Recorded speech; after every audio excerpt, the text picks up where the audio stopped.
ಹಸಿದು ಉಣ್ಣುವುದು ಪ್ರಕೃತಿ, ಹಸಿಯದೇ ಉಣ್ಣುವುದು ವಿಕೃತಿ. ಹಸಿದು ಉಣ್ಣುವುದು ಪ್ರಕೃತಿ, ಹಸಿಯದೇ ಉಣ್ಣುವುದು ವಿಕೃತಿ. ತಾನು ಹಸಿದರೂ ಮತ್ತೊಬ್ಬರಿಗೆ ಉಣ್ಣಿಸುವುದು ಕರ್ನಾಟಕ ರೈತರ ಜನತೆಯ ಸಂಸ್ಕೃತಿ ಸಂಸ್ಕೃತಿ ಸಂಸ್ಕೃತಿ. ಬಂಧುಗಳೇ, ಈ ಭವ್ಯವಾದ ಭಾರತ ದೇಶದಲ್ಲಿ ಭಾರತ ಮಾತೆ ಎರಡು ಕಣ್ಣುಗಳದಾವು. ಆ ಭಾರತ ಮಾತೆ ಎರಡು ಕಣ್ಣುಗಳು ಯಾವುದು ಅಂದ್ರೆ, ಒಂದು ದೇಶಕ್ಕೆ ಅನ್ನ ಹಾಕುವ ರೈತ ಒಂದು ಕಣ್ಣಾದರೆ, ಇನ್ನೊಂದು ಕಣ್ಣು ಗಡಿ ಭಾಗದಲ್ಲಿ ಅಂತ ನಮ್ಮ ರಕ್ಷಣೆ ಮಾಡ್ತಕ್ಕಂಥ ವೀರ ಸೈನಿಕರು ಮತ್ತೊಂದು ಕಣ್ಣು. ಈ ಎರಡು ಕಣ್ಣಿಗೊಮ್ಮೆ ಜೋರಾದ ಚಪ್ಪಾಳಿ ಕೊಡಿ, ಚೆನ್ನಾಗಿರಲಿ ಅಂತೇಳಿ. ಅವ್ರು ಚೆನ್ನಾಗಿದ್ರೆ ಮಾತ್ರ ನಾವು ಚೆನ್ನಾಗಿದ್ದಾಗೆ. ಈ ರೈತನ ತಾಕತ್ತು ಏನು ಅನ್ನೋದನ್ನ ಅವಾಗಿನ ಕಾಲದಲ್ಲಿ ಸ್ವಾಮಿ ವಿವೇಕಾನಂದ ಅವರು ಹೇಳ್ತಾರೆ. ಏನಂತ, ಒಮ್ಮೆ ಭಾರತ ದೇಶದ ಪರವಾಗಿ ಅಮೆರಿಕ ದೇಶದಲ್ಲಿ ಎಲ್ಲ ಸಾಹಿತಿಗಳು, ಮಠಾಧೀಶರು, ಉಪನ್ಯಾಸಕರು ಭಾಗಿಯಾಗಿರ್ತಾರೆ. ಎಲ್ಲರೂ ಮಾತಾಡಿದ ಮೇಲೆ ಬೆಳಗಿನ ಜಾವ ಸ್ವಾಮಿ ವಿವೇಕಾನಂದ ಅವರ, ಭಾರತ ದೇಶದ ಬಂದಿರತಕ್ಕಂಥ ಸ್ವಾಮಿ ವಿವೇಕಾನಂದ ಅವರು ಮಾತಾಡಬೇಕು ಅಂತೇಳಿ ಅಮೆರಿಕ ದೇಶದಲ್ಲಿ ಅವರು ಕೈ ಮೈಕ್ ಕೊಡ್ತಾರೆ. ಅವಾಗ ಅವರು ಮಾತನಾಡುವ ಪೂರ್ವದಲ್ಲೇ ಒಬ್ಬ ಸಭಿಕನ ಎದ್ದು ನಿಂತಿರ್ತಾನೆ. ಎದ್ದು ನಿಂತು, ಮಹಾಸ್ವಾಮಿ, ನಮ್ಮದೊಂದು ಪ್ರಶ್ನೆ ಇದೆ. ಏನು? ನಿಮ್ಮ ಭವ್ಯವಾದ ಭಾರತ ದೇಶದಲ್ಲಿ ನೂರಾರು ನದಿಗಳು ಹರಿದಿದೆ, ಅದರಲ್ಲಿ ಯಾವ ನೀರು ಪವಿತ್ರ ಅಂತ ಕೇಳ್ತಾರೆ ಸ್ವಾಮಿ ವಿವೇಕಾನಂದವರನ್ನ. ಸ್ವಾಮಿ ವಿವೇಕಾನಂದ ಅವರು ಎದ್ದು ನಿಂತು ಹೇಳ್ತಾರೆ, ನನ್ನ ಭವ್ಯವಾದ ಭಾರತ ದೇಶದಲ್ಲಿ ನೂರಾರು ಸಾವಿರಾರು ನದಿಗಳು ಹರಿದಿರಬಹುದು, ಅದರಲ್ಲಿ ಯಾವ ನೀರು ಪವಿತ್ರ ಅಂದ್ರೆ, ನನ್ನ ದೇಶಕ್ಕೆ ಅನ್ನ ಹಾಕುವ ರೈತ ಭೂಮಿಯಲ್ಲಿ ಬಿತ್ತನೆ ಮಾಡುವ ಸಂದರ್ಭದಲ್ಲಿ ಅವನು ಮೈಮೇಲಿರ್ತಕ್ಕಂಥ ಬೆವರಿನ ಹನಿ ನೆಲಕ್ಕೆ ಬೀಳುತ್ತಲ್ಲ, ಆ ನೀರು ಪವಿತ್ರ ಅಂತಕ್ಕಂಥ ಮಾತನ್ನ ಸ್ವಾಮಿ ವಿವೇಕಾನಂದ ಅವರು ಹೇಳ್ತಾರೆ. ಇದು ನನ್ನ ಭಾರತ ದೇಶದ ರೈತನ ತಾಕತ್ತು. ಹೌದಲ್ರಿ?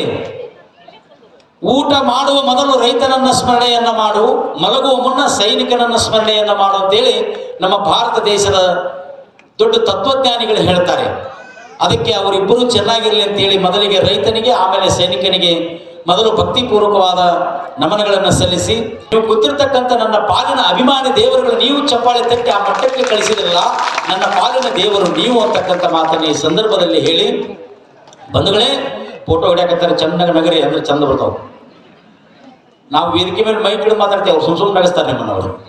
ಸ್ಮೈಲ್ ನಗರಿ ನಗಿಸ್, ಊಟಕ್ಕೆ ಕೂಡ ಹೆಣ ನಗಿಸಿದ್ರು ಅವರು. ಹಿಂಗ ಆ ಫೋಟೋಗ್ರಾಫರ್ಗೆ, ಛಾಯಾಗ್ರಾಹಕರಿಗೆ ಒಮ್ಮೆ ಜೋರಾದ ಚಪ್ಪಾಳೆ ಕೊಡ್ರಿ. ಧನ್ಯವಾದ. ಮೊನ್ನೆ ಗದಗ ಕಾರ್ಯಕ್ರಮಕ್ಕೆ ಹೋಗಿದ್ದೆ ಸರ್. ಗದಗ ಕಾರ್ಯಕ್ರಮಕ್ಕೆ ಹೋದಾಗ ಅದ್ರಾಗೊಬ್ಬ ಎದ್ದು ನಿಂತ, ಸರ್ ನಿಮ್ಮ ಅಭಿಮಾನಿ ಅಂದ. ಯಾರಪ್ಪ? ನನ್ನ ಅಭಿಮಾನಿ. ಓಕೆ, ನೀವು ಎಷ್ಟು ಗಂಟೆಗೆ ಮಾತಾಡ್ತೀರಿ ಅಂದ. 8 ಗಂಟೆಗೆ ಬರ್ತದೆ ಅಂತ ಹೇಳಿದೆ. ಆಯ್ತು ಸರ್, ಹೋದವ. 8 ಗಂಟೆಗೆ ಅನೌನ್ಸ್ ಮಾಡಿದ್ರೆ ನಂದು ಶರಣು ಎಮ್ನೂರು ಇದೀಗ ವೇದಿಕೆ ಮೇಲೆ ಬರಬೇಕು, ಮಿಮಿಕ್ರಿ ಮಾಡಬೇಕು ಅಂತ ಹೇಳಿ ಅಂದ್ರು. ಅವ್ ಬಂದು ನಿಂತಿದ್ದಾನೆ, ಮೊದಲು ಹೇಳಿದ್ನಲ್ಲ, ಬಾ ಸರ್ ನಿಮ್ಮ ಅಭಿಮಾನಿ. ಹಾ, ಏನು ಹೇಳಪ್ಪ ಅಂದೆ. ಸರ, ನೀವು ಬರ್ಬೇಕಾದ್ರೆ ನಾವು ಒಂದು ವಿಡಿಯೋ ಹಾಕ್ತೀನಿ ರೀ, ಆ ವಿಡಿಯೋ ಮುಖಾಂತರ ಬರ್ರಿ, ಶೂಟಿಂಗ್ ಮಾಡ್ತೀನಿ. ಯಾವ ವಿಡಿಯೋ ಅಂದೆ ನಾನು? ಸಿಂಹ ಸಿಂಹ ಸಿಂಹ ಕಣಗಕ್ಕಿನ ಅಲ್ಲ, ನಾನು ಆನೆ ಕಣಗಕ್ಕಿನಿ ಅಂತ ಹೇಳಿದ್ ನೀವು. ಬರ್ರಿ ಸರ್ ವಿಡಿಯೋ ಮಾಡ್ತೀನಿ ಅಂದ. ಆಯ್ತಪ್ಪ ಬಾ ಅಂತ ವಿಡಿಯೋ ಸ್ಟಾರ್ಟ್ ಮಾಡಿದ ಸರ್. ಹಾಡು ಹಚ್ಚಿದ, ಹಾಡು ಸಿಂಹ ಸಿಂಹ ಅಂತ ಬರ್ಲಿಲ್ಲ. ಅದು ನಮ್ಮ ಹಣೆ ಬರ ಹೆಂಗ್ ಕೆಟ್ಟಿರ್ಬೇಕ್ರಿ. ವೇದಿಕೆ ಮೇಲೆ ಬರಾಕತ್ಯ, ನಾನು ಸಿಂಹ ಬರ್ತೈತೆ ಅಂತ ಮಾಡೇನ್ರಿ. ಹಾಡು ಚೇಂಜ್ ಆಗ್ಬಿಟ್ಟದ್ರಿ. ಅದು ಏನು? ಒಲಿ ಗ್ಯಾಸ್ ರಿಪೇರಿ ಮಾಡಾರು ಬಂದ್ರಿ, ಸಣ್ಣ ಗುರುತಿದ್ರು ಗುಟ್ಟು ರಿಂಗ್ ಮಾಡಿ ಕೊಡ್ತಾರ್ರಿ, ಪೈಪ್ ಹೋದ್ರ ಹೊಸ ಪೈಪ್ ಹಾಕಿ ಕೊಡ್ತಾರ್ರಿ, ಒಲಿ ಗ್ಯಾಸ್ ರಿಪೇರಿ ಮಾಡಾರು ಬಂದ್ರಿ. ಈ ಹಾಡತೈತಿ ಅದ್ರಾಗ ಒಬ್ಬಕ್ಕೆ ಮುಂದೆ ಕುಂತು ಮುದುಕಿ ಆತೀನಿ ಅಂತ 3 ದಿವಸ ಆತಪ್ಪ ಒಲಿ ರಿಪೇರಿ ಬಂದಾಗೈತಿ, ರಿಪೇರಿ ಮಾಡಿ ಕೊಡ್ಬಂತ ಕರಿಯಾಕ ಬಂದಾಳ ನನ್ನಕ್ಕೆ. ಯಪ್ಪ, ಈ ಕಾರ್ಯಕ್ರಮ ಮಾಡ್ರು ಒಲಿ ರಿಪೇರಿ ಮಾಡೋರು ಕರೆಸಿರಲ್ಲ ಅಂತ ಹಾಕತ್ತ. ಯಾಕೆ ಗೊತ್ತಾಯಿಲ್ಲ ಅದು. ಈ ರಂಗದಲ್ಲೂ ಹಾಸ್ಯವನ್ನ ಕಾಣ್ಬೋದು ಬಂಧುಗಳು. ನಮ್ಮ ಜೀವನದಲ್ಲಿ ನಮಗಾಗಿ ನಾವು ಹಾಸ್ಯ ಮಾಡ್ಕೋತೀವಿ. ದೂರ ಎಲ್ಲಿ ಬೇಡ. ನಾನು ಇಲ್ಲಿ ಬರ್ಬೇಕಾದ್ರೆ ಕಾರ್ ಗಾಡಿ ಒಳಗೆ ನಾವು ಒಬ್ಬನ ಬಂದೆ. ಕಲಿಕೇರಿ ಹತ್ರ ಒಬ್ಬ ಎಮ್ಮಿ ಮೇಸಾಕತ್ತಿದ್ದ. ಅವ ರೋಡ್ ಬರಕ್ ಬಂತಲ್ಲ, ನಾಗರ್ ಸ್ಲೋ ಮಾಡಿದೆ. ಅವ ಹಿಂಗೆ ನೋಡಿದ, ಗ್ಲಾಸ್ ಇಳಿಸಿದೆ ಅಂತ.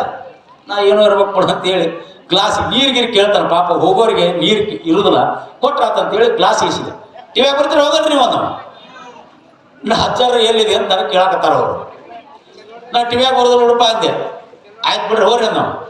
ನಾ ಸುಮ್ಮನೆ ಹೋಗ್ಬೇಕು ಬೇಡ್ರಿ ಯಾಕಂತ ಅವ್ನು ಕೇಳಿದ್ದೆ. ಇದು ನನಗೆ ಬೇಕಾಗಿತ್ತೇನ್ರಿ? ಅದು ಅವ್ ಏನು ಅನ್ಬೇಕ್ರಿ? ಇಲ್ಲನ್ರಿ ಟಿವ್ಯಾಗ ಬರ್ತಾನ್ರಿ, ಸೇಮ್ ನಿಮ್ಮಂಗ ಅಂದನ್ರಿ, ಭಾರಿ ಮಾಡ್ತಾನ್ರಿ ಸೊಳ ಮಗ ಅಂದ. ಸುಮ್ಮನೆ ಹೋಗಿ ನನಗೆ ಬೇಕಾಗಿತ್ರಿ ಇದು. ಸರ 67 ಧ್ವನಿ ಕನ್ನೆ ಮಾಡ್ತಾರ ಅಂತ ಹುಚ್ಚೊಳ ಮಗನ ನೋಡೇ ಇಲ್ರಿ ಅಂದ ನಾವು. ಬೇಬೇಡಲೇಪ ಹುಚ್ಚೊಳ ಮಗ ನಾನ ಅಂದೆ.